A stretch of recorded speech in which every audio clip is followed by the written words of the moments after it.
I'll wait to see your golden smile, feel of 1,000 kisses. Oh, please stay a while. I'll reach up to hold your sunlit face.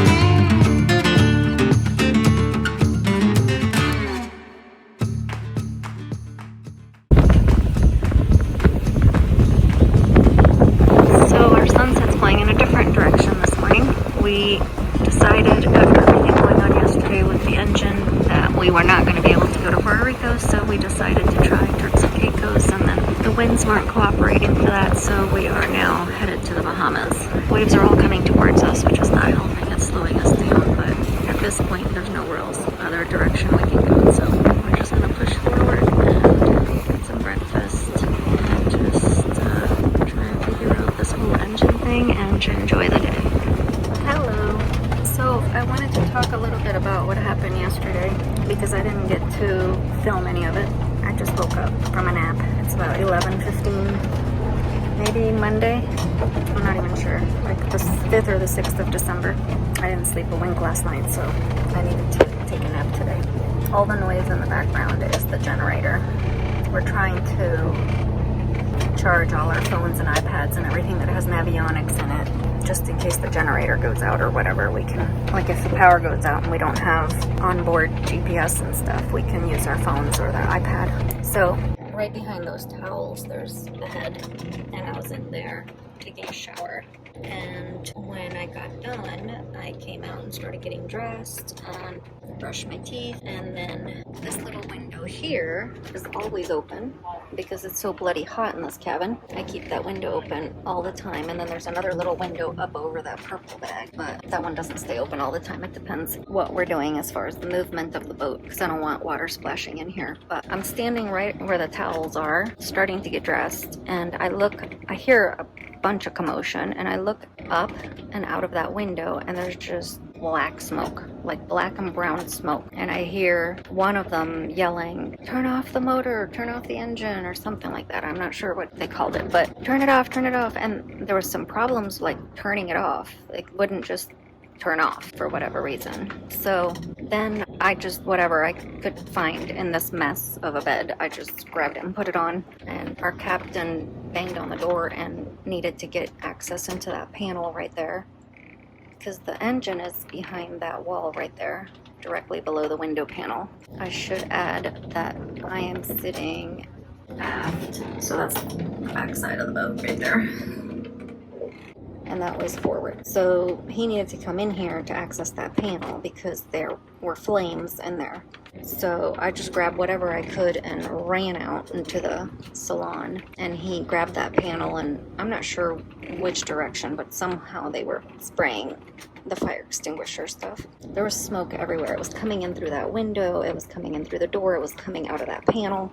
So I had to get the hell out of here, and they put it out really fast. I mean, I'm talking, I don't know, I didn't clock it, but it was probably all under a minute. So I went up to the cockpit to get some fresh air and stuff, and as soon as the fire was out, we just kind of sat on the cockpit staring at each other like, okay, what the hell just happened, you know? And then they started digging around and opening up panels and trying to figure it all out. But in the meantime, I don't really know anything about any of this stuff, so I've heard like 3 or 4 different versions of what they thought that it could be, and I've kind of mixed them up in my brain. All I don't really know, but it has. So the helm, well, there's this helm here because there's a steering wheel on this side, but this is the one over there is the one that we mainly use over the generator. And there's some sort of wire that maybe on some gauge called RPM or something like that, that maybe was, I don't know, loose, or it came loose or something like that. That may have started the whole domino effect, because the actual flames weren't back there. The flames were and over there on the other side of my door to my cabin.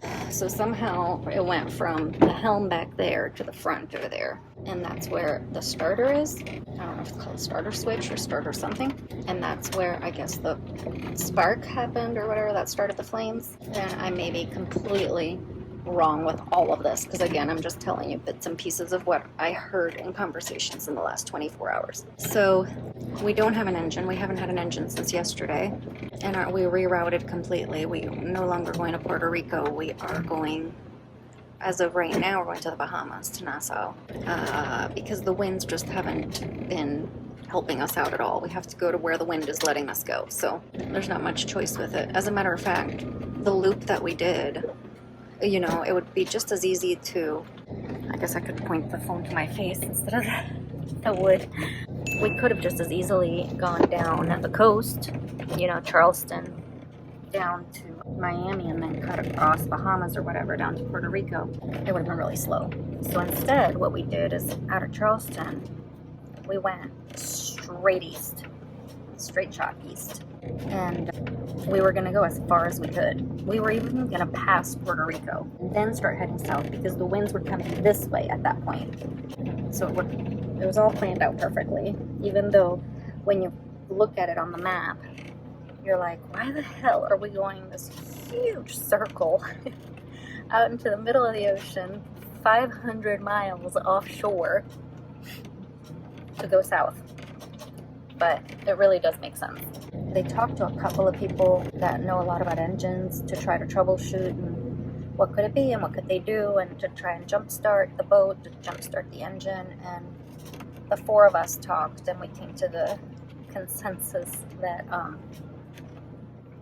we are still about 400 miles offshore right now, and we've been sailing all night and half of today. We are very far away from land, so if we troubleshoot that engine right now, and for whatever reason it catches on fire again, we may not be as lucky this time. Because if the flames are further south, like under the helm where that steering wheel is or something like that, there's no way to reach them. There's no way to reach, really. I mean, I guess there probably is, because on the other side of the boat where the galley is, there's a bunch of access panels on that side too, to access different stuff for that side of the boat. But you just don't, I mean, it happens so fast, so fast. This freaking thing lit up, smoke everywhere, and I really don't think it was more than a minute. So, you know, we maybe not would be so lucky if we tried this again. So we're just gonna sail, and then when we get to close to Nassau, we're gonna get a tow boat, and we're gonna have them tow us in, because it's too dangerous to try to start the engine. Getting us home alive is not even, I guess, the difficult part, because we've got the emergency, I can't talk, I can't concentrate, I can't think, I can't remember the name of it, but emergency life raft, and we have a ditch bag with like food or whatever, things that we might need. So that's not even it. I mean, if we can get towed and not risk burning down this man's entire boat, then obviously that's the route we want to go.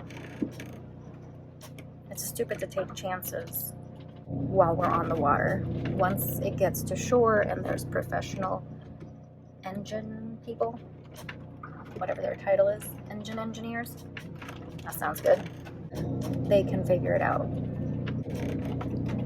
So we don't want to risk our lives, and we don't want to risk burning down the entire boat. That would suck. It's a freaking beautiful boat. So I can't even sit still because this boat's rocking so much. You can see some of the like soot. I think it's like half soot and half fire extinguisher dust or whatever it's called. I don't know what it's called, but there's some right here. And then I discovered why the room still stinks so much, even with the windows open. Let me flip the camera around. I discovered why it was still stinking in here, and it's because there's another access panel right here. I don't know where the, ugh, it smells so bad. There we go. I think that's all a combination of soot and fire extinguisher dust or whatever. That's my cup. That's how I discovered this panel, because I heard the clinking noise and my cup fell in there, because I don't know where the cover is for this. So anyway, it smells really bad. I need to cover this back up. Make sure shit doesn't fall in there anymore. So that's about all I got for now. More to come. I started thinking last night and today, like, the thickness of my body as far as exiting this boat. My ankle wouldn't fit through that window. My 2 arms might fit, but that's about it. Nothing will fit on that. And nothing will fit on that. And that top one, nothing will fit there. So my only exit is that door right there. And that's where the fire was. So the more and more I think about it, the more and more freaked out I get. Because when we've been looking at these cats, they have huge portholes. I think that even as hippie as I am, I think I could fit through those and have some sort of exit strategy. Here there is none. You either go out that door or you don't get out. The bathroom has another window that's just as small as these. So, I mean, the head has a window. A porthole. Fuck. Anyway. Still trying to learn my boat terminology. So, I didn't tape any of the stuff yesterday, because honestly, that's the last thing I was thinking about. When I saw the smoke and they were trying to get into this room to access that panel, and I was trying to get dressed, and I had my toothbrush in my hand going, what the hell do I do with this thing? And the last thing on my mind was to pick up the phone and videotape, or the camera and videotape, honestly. And then I was out in the salon just trying to figure out what to do and how to help, how to be of any help.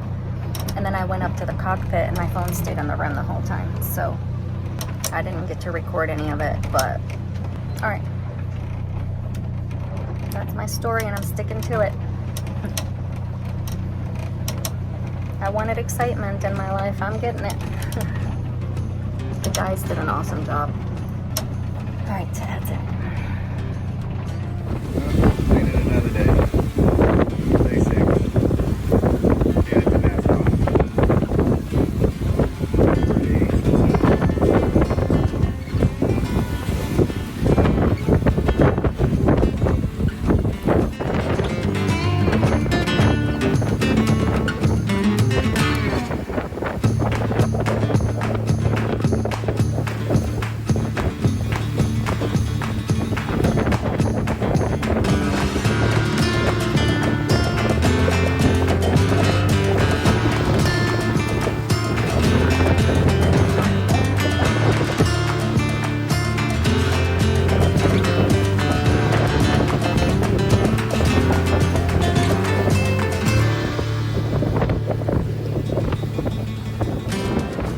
So let's get a status. Today is Sunday, right? Monday? Today's Monday? Monday, December 6th. And to recap, we left Charleston up here. And this is us right here, all these red dots. And then we decided to keep going east because the weather was going to help us out. I've done this in a previous video. And then our engine caught on fire, so blah, blah, blah, rest is history. So then we decided to go to the Bahamas. So this is us right now. And we're going to go to Nassau, which is right there. Except that we've got issues with COVID and passports and all kinds of logistical stuff amongst the crew of 4 on this boat. So now it looks like we may skip Bahamas altogether and just go to West Palm, which is somewhere down here under all this, whatever all these dots are. I'm not sure what all these black circles are. Somewhere around here.